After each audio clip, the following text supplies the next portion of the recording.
ارجع إليهم فلنأتينهم بجنود لا قبل لهم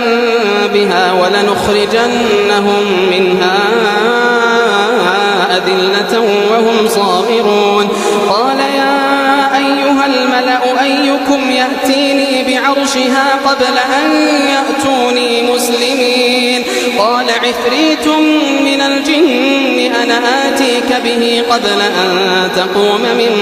مقامك وإني عليه لقوي أمين قال الذي عنده علم من الكتاب أنا آتيك به قبل أن يرتد إليك طرفك فلما رآه مستقرا عنده قال هذا من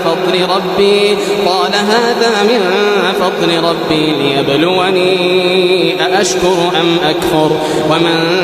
شكر فإنما يشكر لنفسه